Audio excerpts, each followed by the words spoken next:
Bueno, ese es el ejercicio que encuentran resuelto en la página 282 del libro, solo que hago un par de modificaciones para fines de la clase. Lo que se considera es una corriente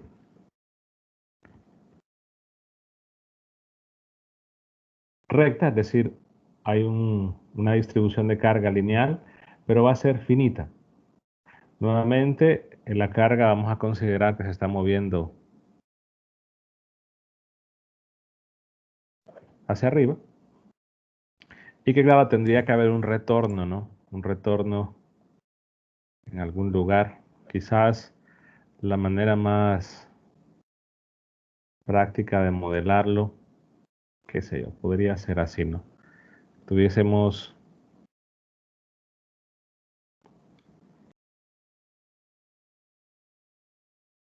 en los extremos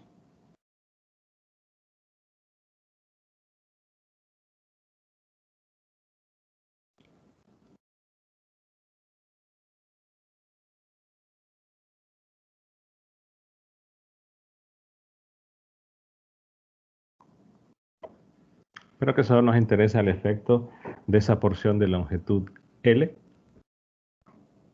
la que es filamental. Y el planteamiento que hago acá o que desarrollo acá es el que está hecho en el libro, solo con un par de modificaciones. La idea es, tenemos la línea, hay una corriente I, tiene una longitud L y quiero el campo a una distancia ρ de la línea. Ese valor del campo en ese punto podría estar a cualquier altura. Puede que esté justo a la mitad, puede que esté a un extremo, es decir, que ahí podemos considerar todas las variantes posibles de dónde está. Lo único es que está a una distancia ρ y podría estar a un z inclusive mayor o menor que la longitud L. La situación es que si yo planteo la fórmula de la inducción, que se suele llamar a esta, creo que no lo comenté la vez pasada, se suele llamar la ley de Biot-Savart. Es decir, la expresión esta, así como a la anterior se le llamaba ley de Ampère, a esto se le llama la ley de Biot-Savart. Comento rápidamente lo que está hecho en el libro. En primer lugar, tengo que establecer un origen. Tengo que establecer un origen para medir los vectores del punto fuente, que es donde voy a ubicar al elemento de corriente, y el punto campo, donde estoy solicitando el campo B. En este caso lo tengo marcado a una distancia ρ. En este caso saben que para medir los vectores R es necesario tener un origen, pero en realidad recuerden de 321 que este vector no depende del origen.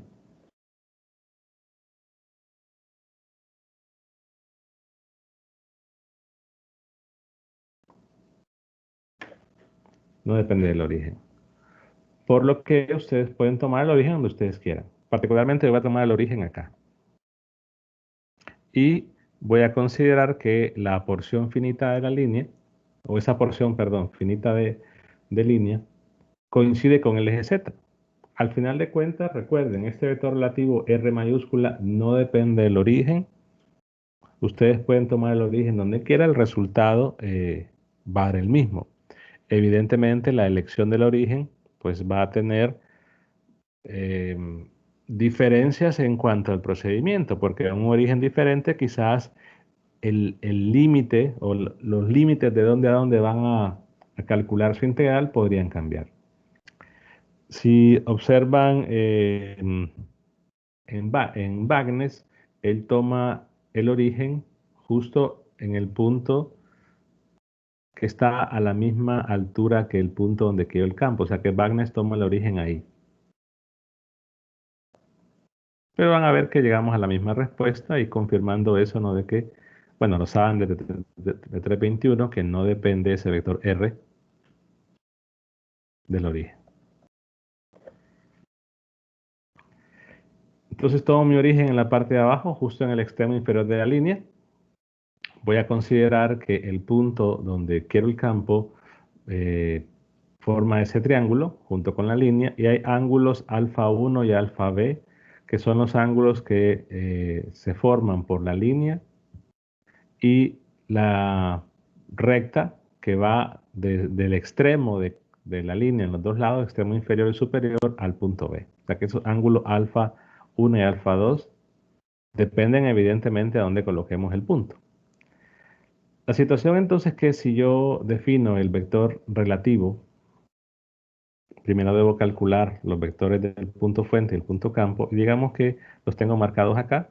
El R primado es un Z primado, porque acabo de decir que la distribución o la línea la estoy colocando justo en Z por conveniencia. Tengo el punto de campo, que es el punto arbitrario donde quiero el campo, a una distancia ρ y a cierta altura. Vean la diferencia, ¿no? El Z primado no es igual al Z. Tengo aquí el gráfico de los dos vectores, tengo el elemento de corriente, que en este caso, como estoy diciendo que la corriente o el movimiento de carga es hacia arriba, por lo tanto, la dirección del elemento de corriente va a ser en dirección Z positivo, la corriente multiplicado por el diferencial de Z primado. Defino el vector R restando. Veamos que la resta pues va a quedar marcada, bueno, aquí sería, perdón, el ρ no ha primado, solo sería una resta de la Z con Z primada. Escribo entonces el elemento de corriente, que es este, que va en Z, y hago el producto cruz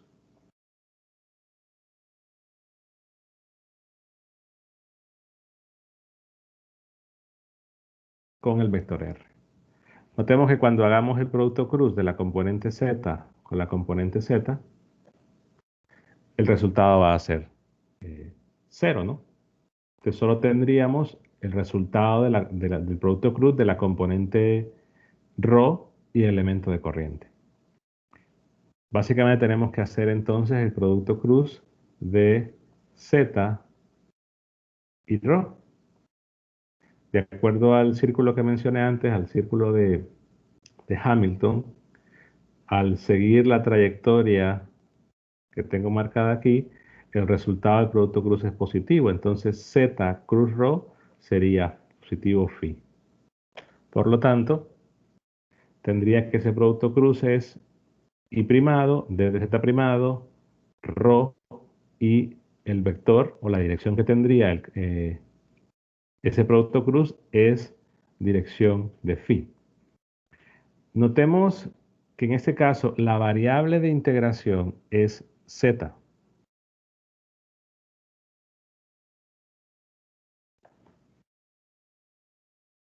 ¿Sí? Phi es un vector variable. En realidad recuerden que tengo una expresión de phi que es menos seno de phi en x más coseno de phi en y. Phi es un vector variable, pero variable con respecto de phi. Entonces, al ser variable con respecto de phi, quiere decir que en este caso lo puedo sacar de la integral porque la integral no es con respecto de phi, es con respecto de z. En ese sentido, podemos decir que phi es constante con respecto a la variable de integración, porque no depende de z. Entonces, al final, el phi va a salir y ya tengo la dirección del campo B, que va a ser la dirección de phi. Repito, si la integral fuese con respecto de phi, estarían obligados a expresarlo en términos de las cartesianas para luego integrar. Formalmente tendríamos que hacer colocarle un phi primada, pero en ese caso no hay ningún problema. La puedo dejar así, porque tendría que ser dependiendo, déjenme ver. Ah, no, porque recuerden que es el phi del punto campo, entonces no va de primada. Porque lo que estoy haciendo es el z y el ρ son del punto campo. O el z realmente no importa dónde sea porque es constante. Lo importante es que la dirección es phi independientemente de L. Y eso es importante porque aquí no he dicho cuánto sea. Es decir, independientemente de lo que resulte la integral, va a tener dirección phi. La integral la defino de 0 a L, puesto que he dicho que el origen lo tengo en la parte de abajo. Si hacemos la integral, es la típica integral que va a aparecer un montón. En este caso es la integral de U, la integral de d de U, b cuadrado más U cuadrado a la 3 medios. Esto es U sobre b cuadrado más U cuadrado a la 1 medio. Solo que en este caso hay que hacer un cambio variable, puesto que tengo el z menos z en la parte de abajo, pero ese cambio variable se hizo en la clase anterior y es por esa razón que al hacer ese cambio variable me queda un negativo. La integral va de 0 a L. Vean que falta aquí un ρ, porque hay un ρ cuadrado, ¿no?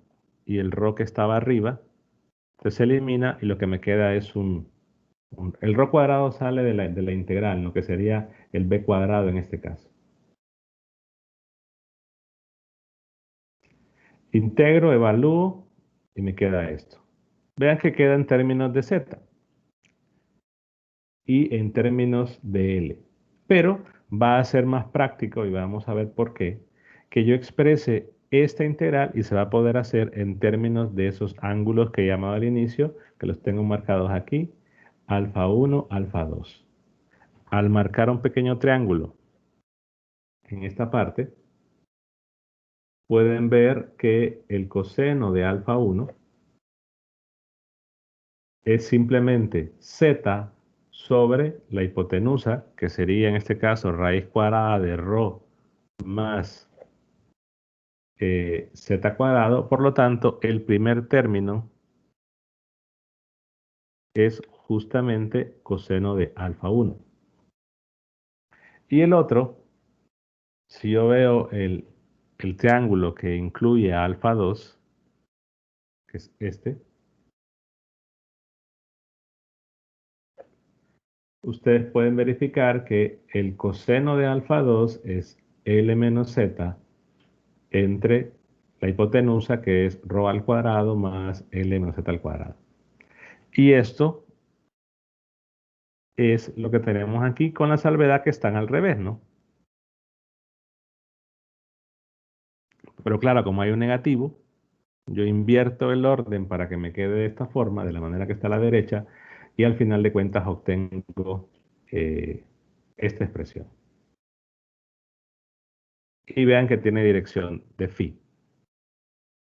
Bagnes, de repente, en vez de utilizar los ángulos que la línea forma con los trazos que van de los extremos al punto, Bagnes utiliza estos ángulos. Le voy a poner beta 1, beta 2.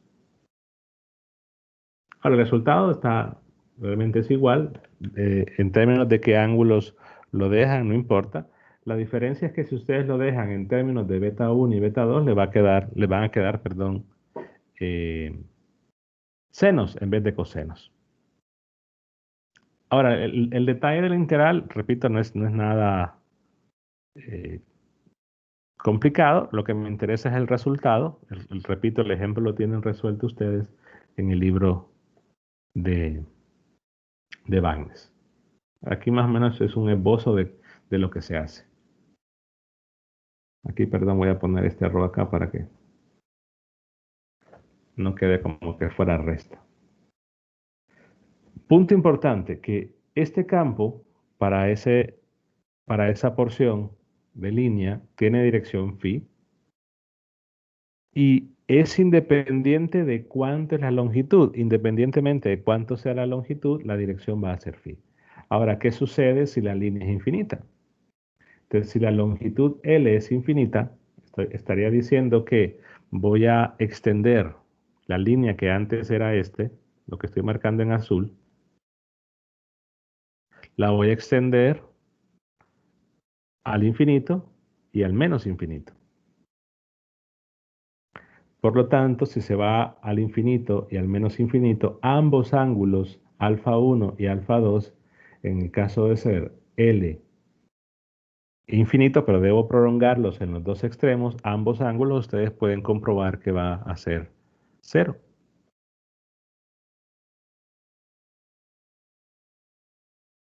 A medida vayan aumentando los dos, los ángulos se van haciendo más pequeños. Entonces al final, para una línea infinita, alfa 1 vale cero, ambos cosenos serían 1, entonces el campo de una línea infinita sería esto. De una línea finita depende entonces de los dos ángulos. Pero lo importante es que la dirección siempre va a ser phi. Entonces, en estos casos, si yo quisiera representar gráficamente ese campo que tiene dirección phi, voy a poner esta imagen acá, lo vería algo así. ¿Sí? Claro, aquí estamos considerando que es una línea de espesor muy pequeño, que el área de sección transversal es muy pequeña para que sea considerada una línea, ¿no? La situación es que si yo lo veo desde, digamos, yo me ubico en este lado para la persona que está en verde y que el movimiento de carga sea este, entonces yo voy a decir que la corriente, como que la corriente fuera una flecha, la corriente, la persona que está en verde, él mira, por así decirlo, la cola de la flecha. Entonces yo marcaría aquí la cola y lo que vería es que el campo son trayectorias, bueno, circulares, no, salió aquí el círculo, pero él vería un campo así.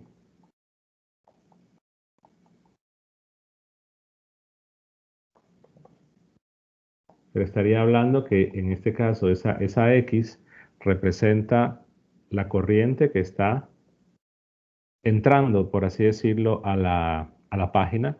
De igual forma, si alguien se coloca acá,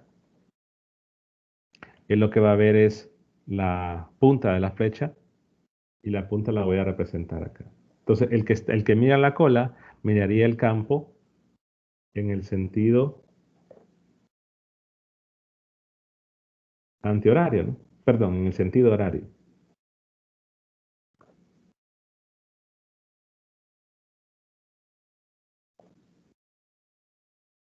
Y que claro que la magnitud de ese B, como acabamos de ver, depende de la distancia a la que está la línea, que era la variable ρ.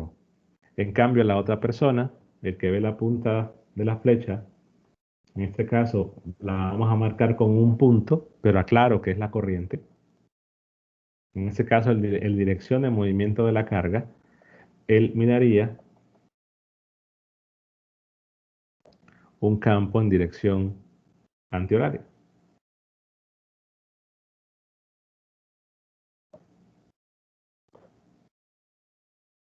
Y cuya intensidad depende eh, de la distancia. Entonces, lo que se suele utilizar para visualizar esto, y veamos que tenemos un resultado eh, para un circuito filamental lineal, ya sea finito o infinito. Entonces, para un circuito lineal, finito o infinito, podemos utilizar la llamada regla de la mano derecha, que es con el pulgar lo voy a orientar en el sentido de la corriente, en este caso la corriente del movimiento de la carga. Repito, cuando diga sentido de la corriente me refiero al sentido del movimiento de la carga. Si la corriente va, en este caso, hacia arriba,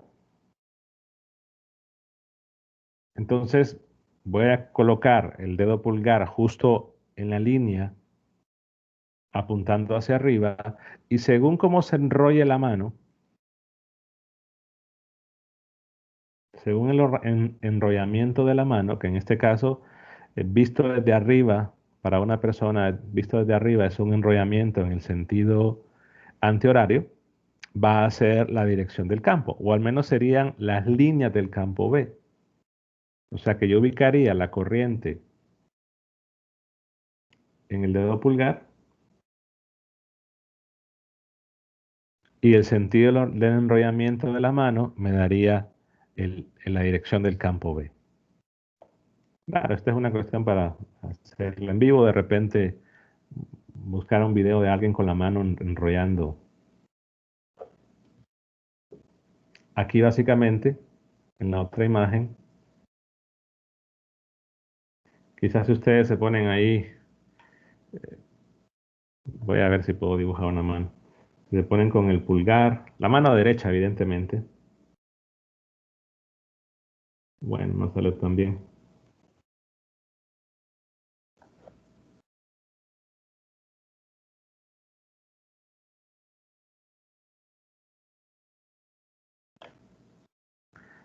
Si ustedes ponen el dedo pulgar sobre la línea y enrollan la mano derecha, entonces la dirección del enrollamiento daría el campo B. Veamos que este es un resultado válido, o al menos que queda claro cuando es una eh, corriente recta, por así decirlo, lineal. Creo que lo del lineal es redundante, una corriente recta y sea infinita o infinita, la dirección se va a poder obtener de esa manera y que va a depender en todo caso, cuando es finita, de los dos ángulos alfa 1 y alfa 2. Preguntas hasta ahí. Es decir, estoy básicamente colocando el resultado del libro, pero ya van a ver por qué razón me interesa. eh, sí, uno de los simuladores, déjenme buscar.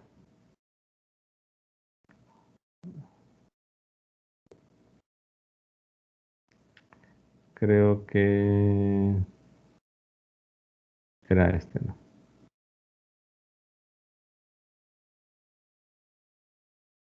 No, perdón, este fue el de la vez pasada. Inducción. Sí, tendría que ser este. El de la barra no es igual, por eso quiero aclarar eso. Sí, aquí sería como que ustedes colocasen el pulgar apuntando hacia arriba y con la mano enrollando tendrían el sentido del campo B. Bueno, ahí la manito aparece. Si cambio, vean que si cambio el sentido, la dirección del movimiento de la carga, entonces siempre la mano derecha, el sentido del campo B cambiaría. Ahora, ¿qué sucede?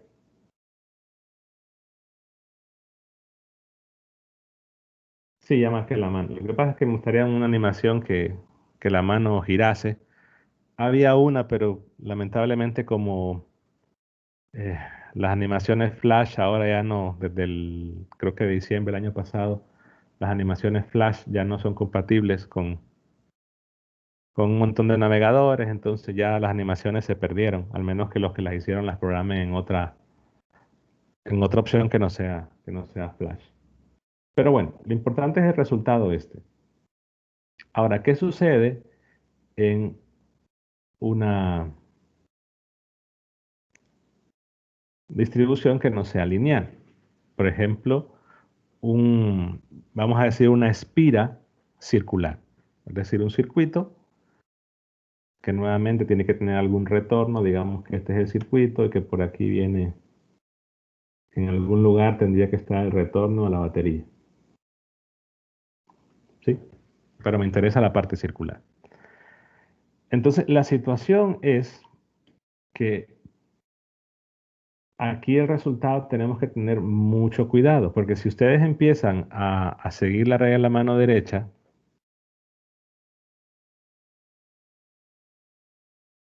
y como que coloquen el dedo pulgar acá y vayan moviéndose alrededor de todo el círculo, entonces uno va a decir, bueno, es que en el plano de adentro siempre el campo va a ser hacia arriba, va a ser en otro color, en la parte de adentro el campo va a ser hacia arriba y la parte de afuera el campo va a ser hacia abajo, pero es vertical. Eso no es del todo cierto. Ojo con esto. En realidad ahí se puede ver que en algunos lugares, eh, por ejemplo, a cierta altura, ya el campo no va en dirección vertical, ¿no? Sino que va a cierto ángulo. Pero que sí, sobre el plano, justo en esa línea contenida en el mismo plano, el campo B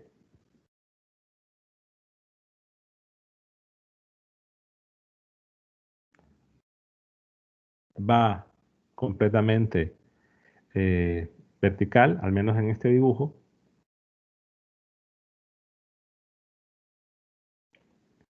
Pero ¿qué sucede? ¿Qué sucede en, en otros casos?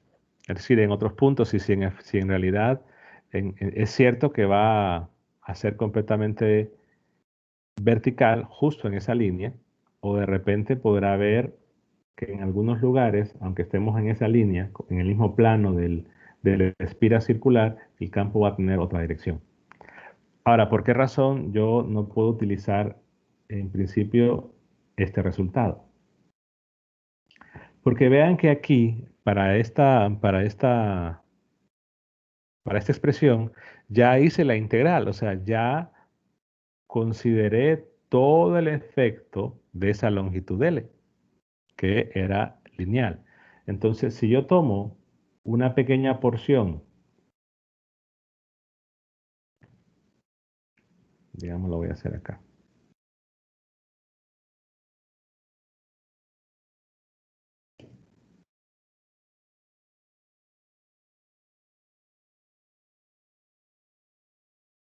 Digamos que yo tome una pequeña porción de tamaño infinitesimal, acá, delta L. Ah, bueno, para esa porción delta L, como al final de cuentas, observen que la dirección no depende de la longitud, la magnitud sí. Entonces yo puedo decir, a cierto punto,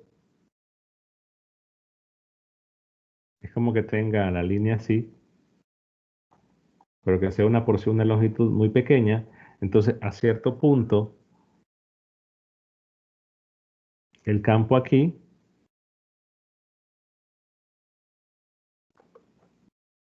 en ese lugar,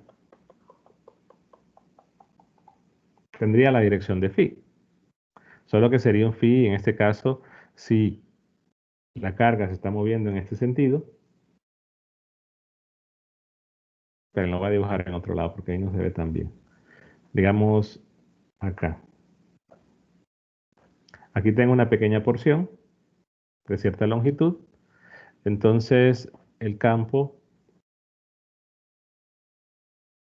para esa longitud, yo puedo seguir esa misma regla de antes y sería así. Digámosle un diferencial de campo, ¿no?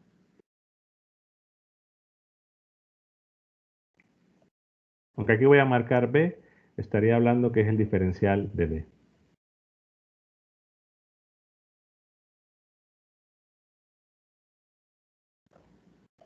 Y la carga se está moviendo en esta dirección.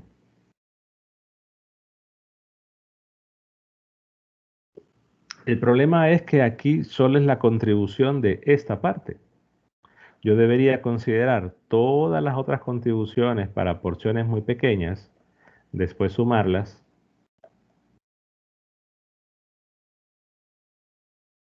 Y el otro detalle que, por ejemplo, si yo considero la contribución de este punto, tendría que buscar el phi en ese lugar. Entonces vean que la dirección esta en azul no va a coincidir con la dirección del campo B que produce este elemento de corriente que estoy marcando en rojo. Si yo lo veo desde arriba,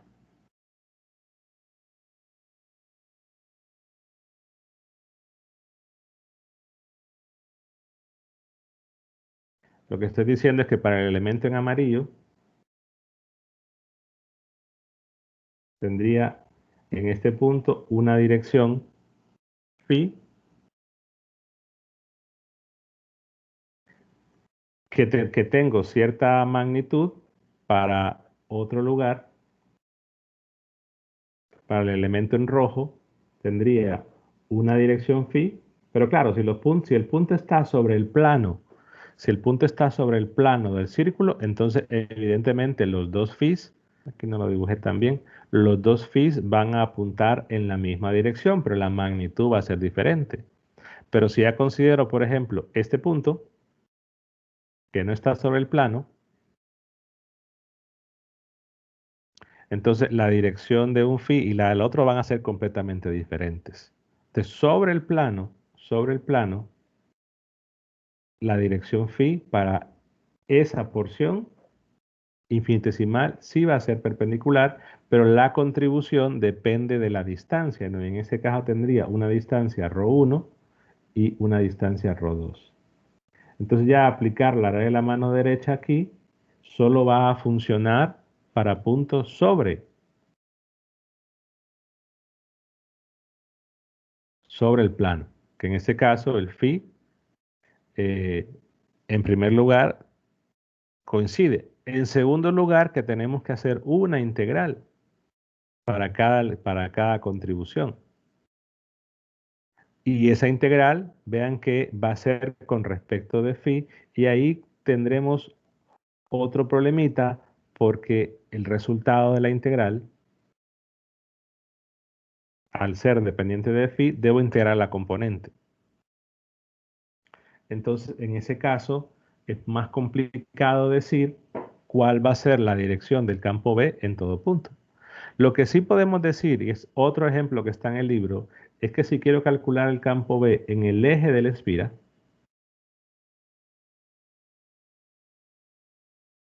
el campo B justo ahí, en ese punto en el eje, entonces ese campo va a tener únicamente la componente Z, debido a toda la espira. Y esa es la ecuación o el resultado o el ejemplo resuelto que está más adelante, que es la ecuación 1418. Pero ya no puedo decir eso, ¿no? Quizás pueda profundizar o aclararlo sobre el plano de la espira, pero en un punto cualquiera no. Y es justamente lo que representa esta imagen. Vean que en un punto a cierta altura tendría una contribución ahí que va en esta dirección y la voy a hacer más grande porque voy pensando en el otro ejemplo que está en el libro, que es el del solenoide. Ok, entonces imaginemos que tengo que ese vector en rojo es la contribución de lo que tengo marcado en amarillo, la espira que está en anaranjado. ¿Qué sucede si yo agarro, por ejemplo, otra espira y la coloco justo donde he marcado la primera? O sea, si voy a colocar varias espiras a la vez. Por ejemplo, coloco la primera espira.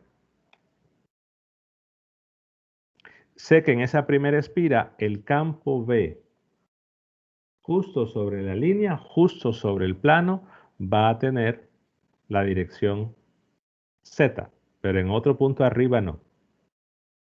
Entonces, en este punto, por ejemplo, va a tener esta dirección. Y llamémosle B1.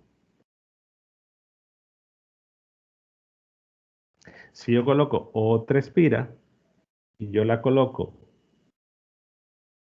justo acá y marco el campo que va a tener la espira en rojo, digamos que la voy a poner en verde mejor para diferenciarla. El azul es el campo que me genera la espira en rojo. Ahora marco la espira en verde. La espira en verde tendría justo sobre su plano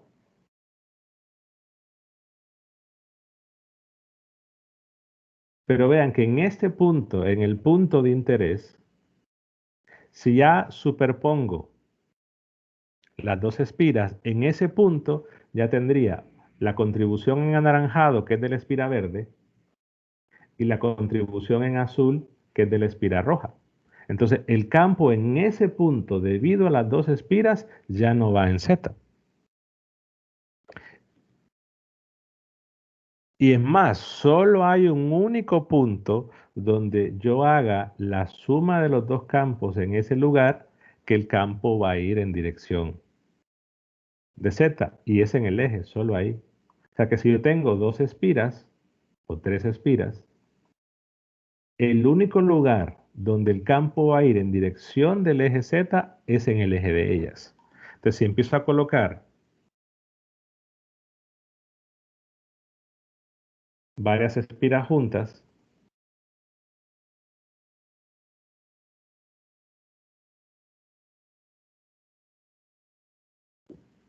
lo que sé es que el campo justo en el eje de todas las espiras va a tener, déjame marcarlo en otro color, la dirección Z, justo ahí. O sea, sobre el eje de todas las espiras el campo va a ser.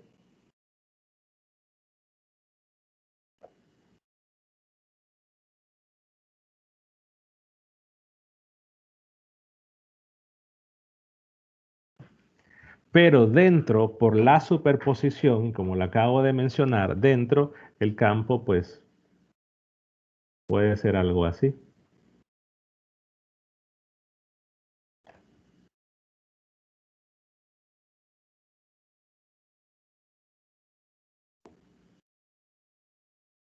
Es haciendo superposición, o sea, el único lugar que todos los campos de cada una de las espiras tienen la misma dirección es el eje. No sé si entiende esa parte.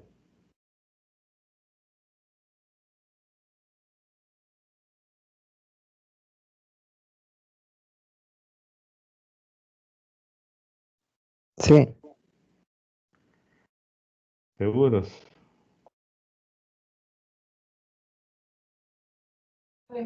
y así como en medio de las espiras, ¿cómo sería el campo? Es que vamos a ver, vuelvo a repetir. Si yo tengo la espira esta, le llamo la espira 1, y yo quiero el campo de la espira 1 en este lugar, aquí arriba. Entonces voy a marcar un B1.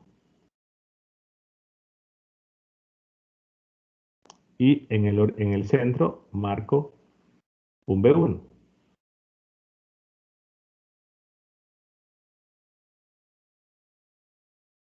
Ahora, si yo dibujo otra espira en color rojo, digamos,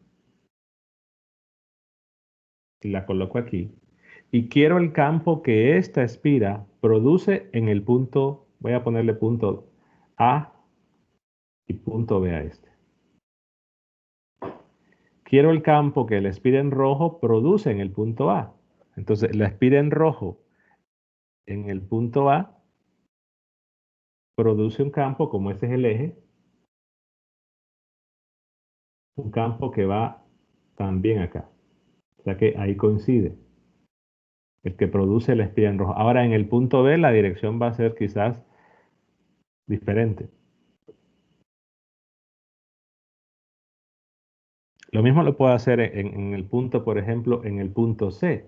Si yo marco el campo que produce la espira negra en el punto C, como está en el plano de él, entonces el campo de la espira solo de la 1 va así. Ahora, el campo que la espira en rojo produce en el punto C va a tener una dirección que no es así. Porque recordemos que solo es perpendicular para la espira el campo sobre el eje, sobre el plano de ella, en otro punto no. Entonces, cuando yo sume todas las contribuciones de ese conjunto de espiras, vean que la dirección en el interior de todas las espiras no va a ser en Z, únicamente en el eje.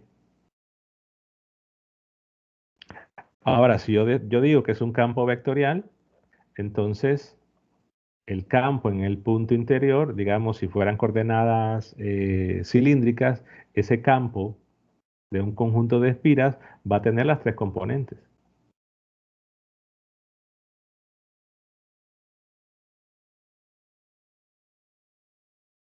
Perdón, en un punto cualquiera, en un punto en el interior, pero justo en el eje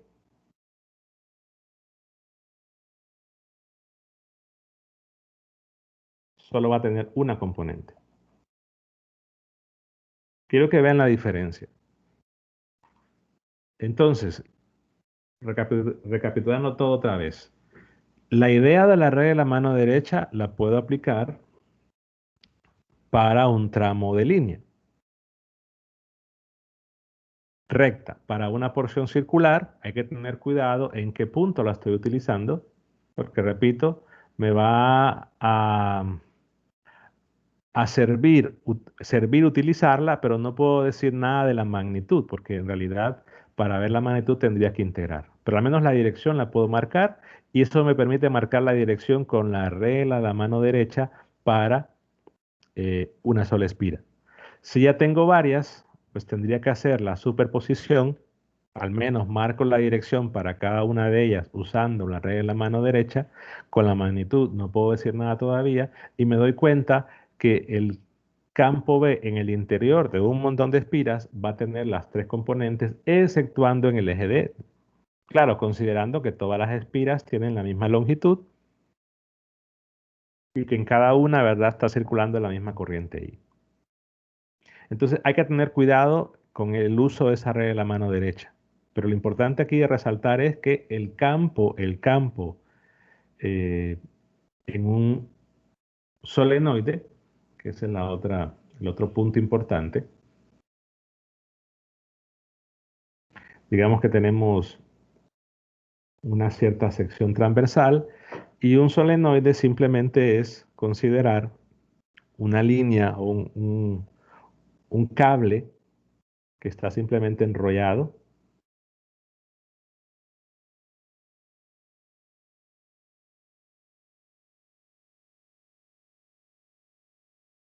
Voy a buscar un dibujo de internet, pero voy a tratar de hacerlo lo mejor posible. Lo que se suele llamar un embobinado, pues.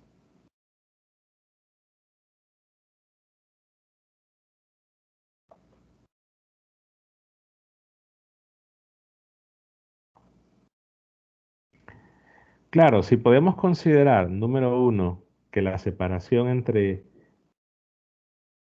dos espiras consecutivas es muy pequeña, y número dos, que el ángulo que forman las espiras es también muy pequeño, de forma que hablamos del solenoide ideal, en realidad lo vamos a ver así.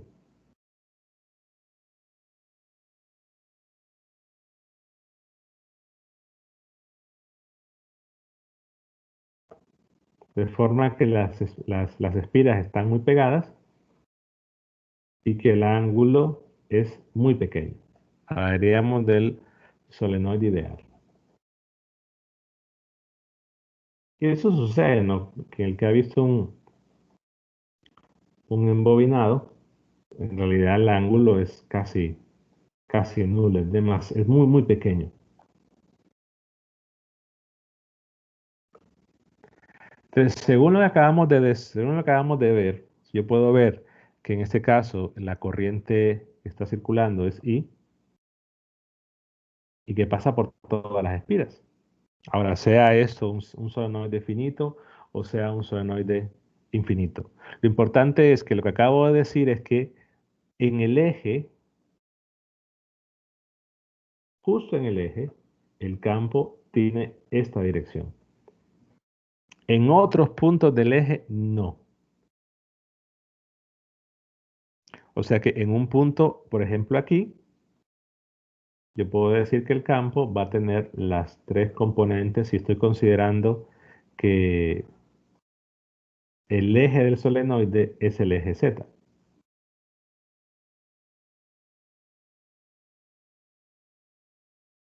O sea, en un punto cualquiera, el campo, y creo que ahí había una imagen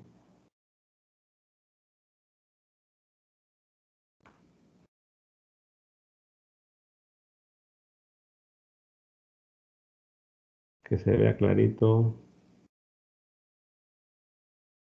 quizás en esta de acá.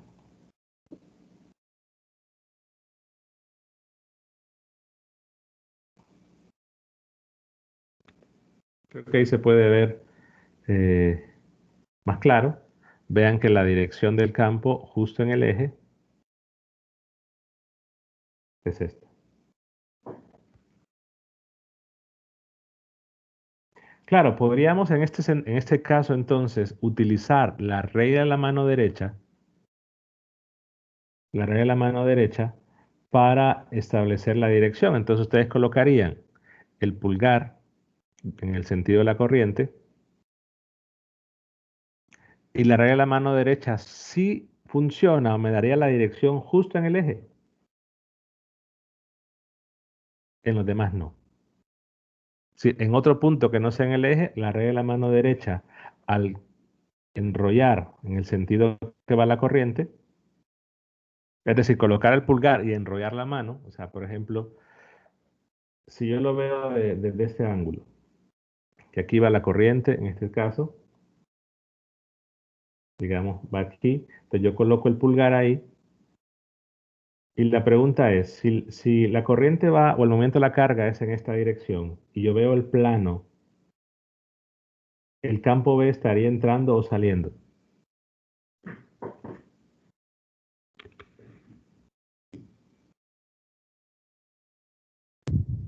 Saliendo para arriba. Es decir, ustedes colocan la mano así, enrollan y vean su mano al llegar a este plano, ¿qué va a hacer? Va eh, a atravesar como de la pizarra hacia afuera. Entonces, en ese caso, diríamos que el campo aquí está saliendo, entonces marcaríamos un punto. Pero en el eje, ahora, si yo lo quiero marcar en otro lado, por ejemplo acá, ahí no necesariamente. Lo que sí vería es que la componente Z estaría saliendo. Igual en otro lado, lo que vería es que la componente Z está saliendo. Pero en el eje, ahí sí, lo que veo es que todo el campo sale, no solo la componente. Entonces vean que ahí falla, bueno, no es que falla, sino hay que tener cuidado con la regla de la mano derecha. ¿Por qué resalto esto? Porque cuando pasemos al siguiente capítulo, cuando se vea la forma integral de la ley de Ampère, lo que se hace es considerar únicamente esa componente Z. Es decir, se va a calcular de una forma análoga a la ley de Gauss la componente Z. Ahora, ¿y las otras componentes se pueden calcular? Sí, pero para fines prácticos, más adelante, en realidad la única componente que tiene cierta importancia va a ser la Z. No quiere decir que las otras dos sean cero, no. Justo en el eje sí, pero en un punto en el interior no. Diferente al eje. Otra situación importante, por ejemplo, el resultado de la línea es bastante práctico porque vean que depende de los dos ángulos. Entonces, si tenemos tramos lineales, imagínense que queremos calcular el campo B en un cuadrado o en un rectángulo, da igual.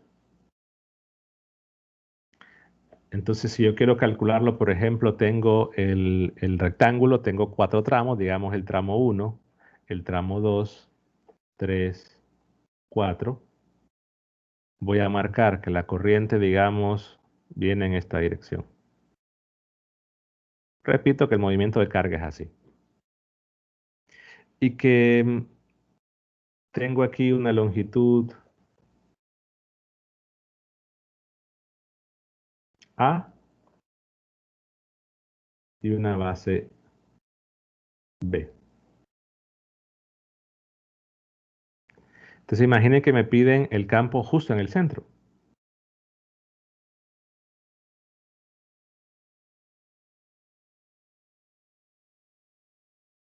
Si este está colocado en el plano XY, ¿cuál sería la dirección del campo B en el punto que tengo marcado B debido a solo el tramo 1? ¿Qué dirección tiene?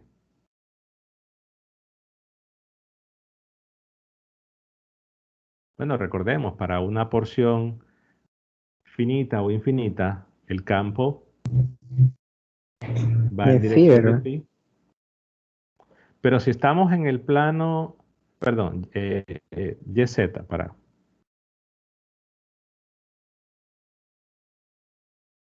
déjenme ver, este sería Z y Y. Si estamos en el plano YZ, entonces en ese punto el campo tiene una dirección, ¿cuál?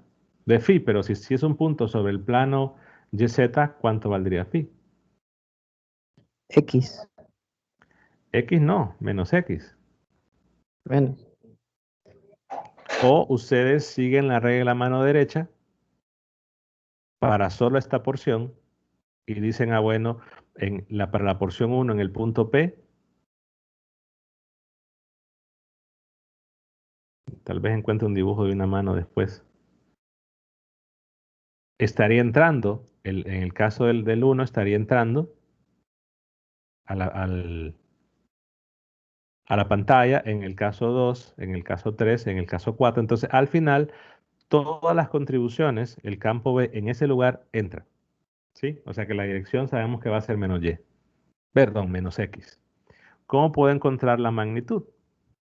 Como tenemos un resultado importante que solo depende de los ángulos, entonces lo que hago es aplicar superposición, la fórmula que acabamos de determinar, y lo único que tendría que hacer es ver cuánto valen para el campo 1 el ángulo alfa 1 que es este y el ángulo alfa 2 que es este.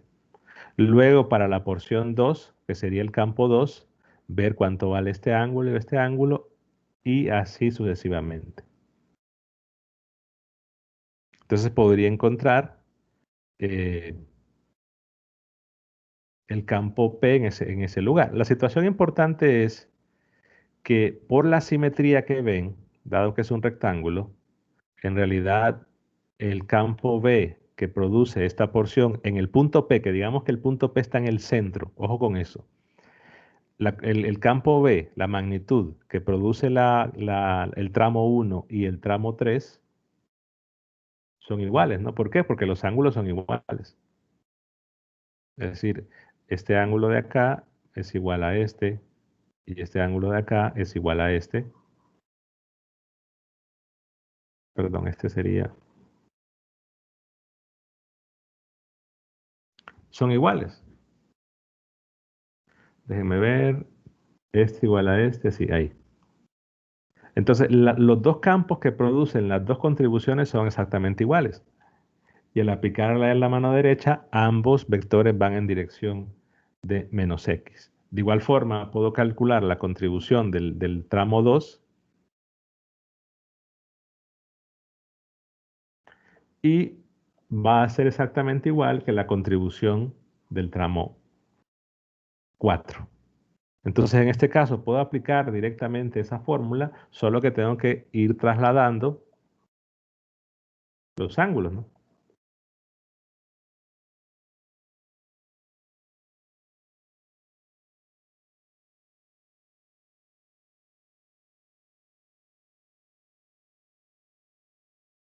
Y es mucho más fácil agarrar ese resultado y partir de ahí y empezar a trabajar. Otra cosa que podrías también cambiar es que, por ejemplo, no sea en el centro. Ya me dan algún punto específico que no sea en el centro, entonces lo que hay que hacer, lo que hay que empezar a buscar es para cada tramo cuáles son los ángulos. Y ya se convierte en un problema geométrico. Pero todos en este caso, todos los campos por las cuatro contribuciones van a tener la dirección de menos y si estamos considerando que está en el plano YZ. La magnitud va a cambiar, pero se reduce a un problema de calcular ángulos. De igual forma, si fuera un otro tipo de circuito, que fuera un triángulo, y tengo, qué sé yo, una corriente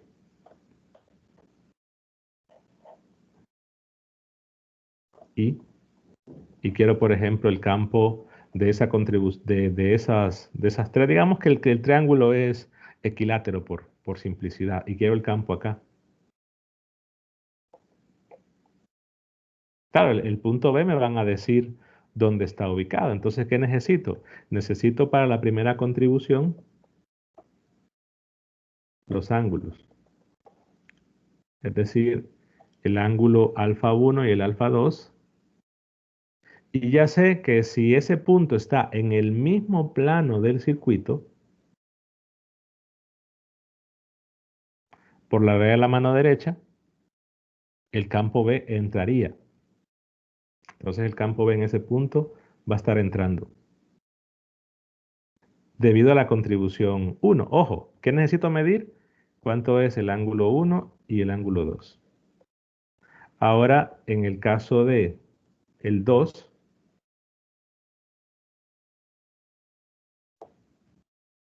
en el caso del 2, misma historia, tengo que medir el ángulo 1, el ángulo 2, que lo voy a marcar aquí en color. Digamos que este es el ángulo 2 y este es el ángulo 1. Pero ¿qué sucede con el campo que produce esta contribución que voy a marcar en amarillo? En el punto B, en el punto que me están indicando en verde, el campo debido a la contribución en amarillo entra o sale de la pizarra. Sale. Sale en este caso, vean que ahí cambia un poco porque cambia el punto. Pero después, misma historia, ahora voy con el tercer tramo, marcaría ese ángulo 2 y este ángulo 1 para el tercero. Y siguiendo la regla de la mano derecha, en el tercero, en ese punto, entra o sale para el tercer tramo.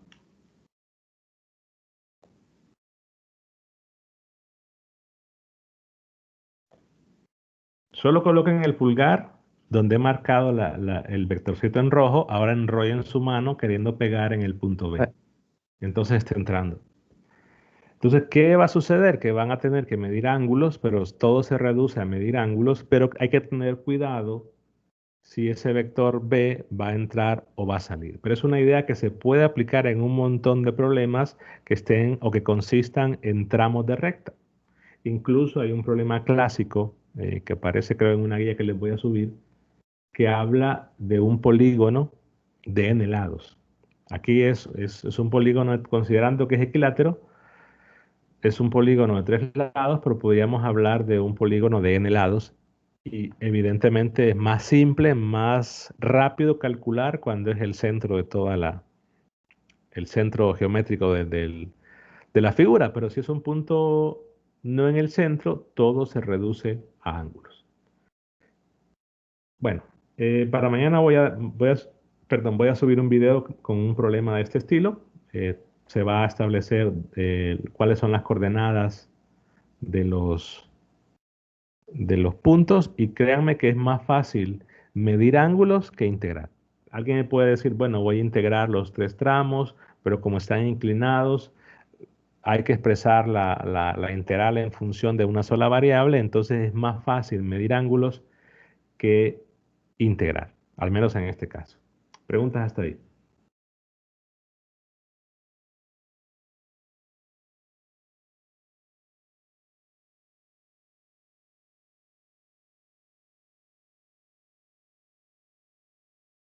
Entonces decíamos que B1 entra,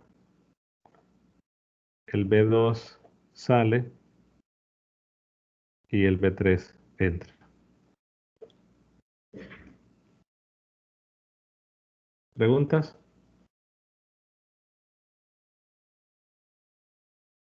Quizá con esto sea se más suma, práctico ahora leer los ejemplos que están resueltos en el libro, porque esos ejemplos de este capítulo son base, o se van a utilizar bastante los resultados para ejemplos posteriores.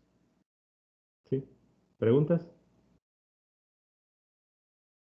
se sumarían los que entran y se restan los que salen. Sí, depende al final en qué ejes esté. Por ejemplo, si vuelvo a decir, si es el plano YZ, entonces claro, las que estén entrando son las que van en dirección de menos X, ¿no? Las que salen son la dirección. Entonces depende de en qué eje esté. Si es el plano y es Z, las que entren a la pizarra van en dirección de menos X. Las que salgan de la pizarra van en dirección de X. Ahora, si cambian los planos, eso va a cambiar. Pero sí, los signos que van a tener, las que entran y salen, van a ser diferentes, pero ahora, ¿cuál va a ser positivo o negativo? Depende de cómo estemos colocando los ejes. ¿Sí? ¿Más preguntas?